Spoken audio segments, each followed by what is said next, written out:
The air was heavy on the fifth day. The river narrowed, pressed in by reeds and low trees that leaned like eavesdropping old women. The silence, once a comfort, had soured. There was something in it now, too complete, too careful. Thorir's eyes narrowed. His hand rested on the shaft of his axe, fingers twitching with a fighter's instinct.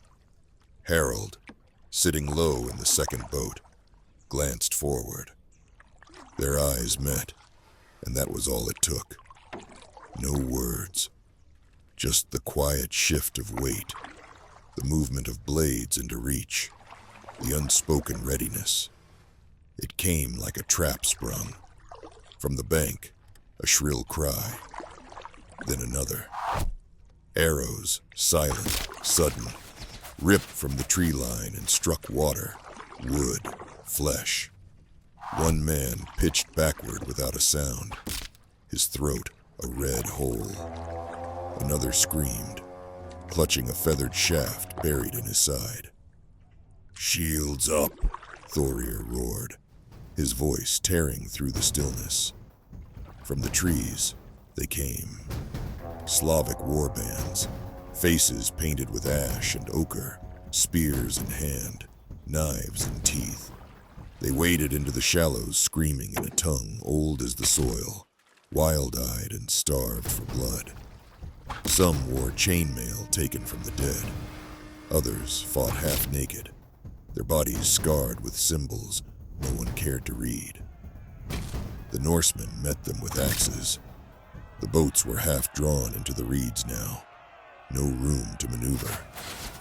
Men leapt from the hulls into knee-deep water, blades crashing, bodies slamming into mud and man alike.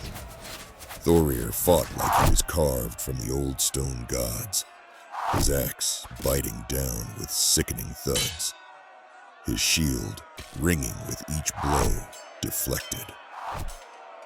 Blood painted the river in dull ribbons.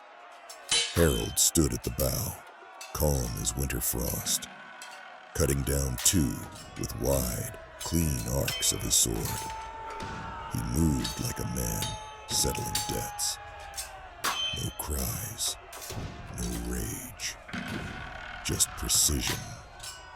A Slavic warrior lunged at him with a curved blade, but Harold stepped aside, drove his sayax into the man's ribs, and held him until the life fell out of his eyes.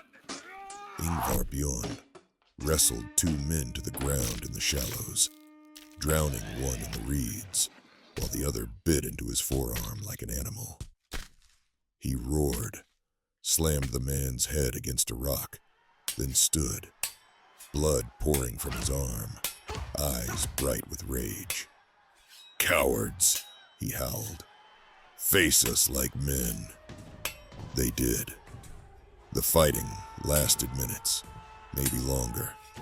Time stretched and curled like smoke.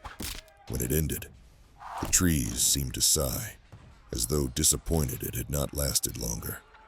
4 Norsemen lay dead, one with his jaw cleaved away, another with an arrow buried in his eye. 2 had bled out by the boats, hands clutching torn guts, eyes wide and staring. They burned the enemy bodies. The Norse dead were wrapped in cloaks, laid carefully on the riverbank. No prayers, just silence, and the smell of iron and ash.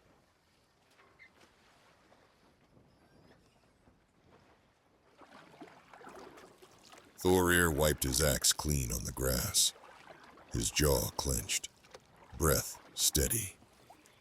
Harald stood over the dead, his eyes distant. "That was no ambush," he said. "That was a warning." Thorir nodded.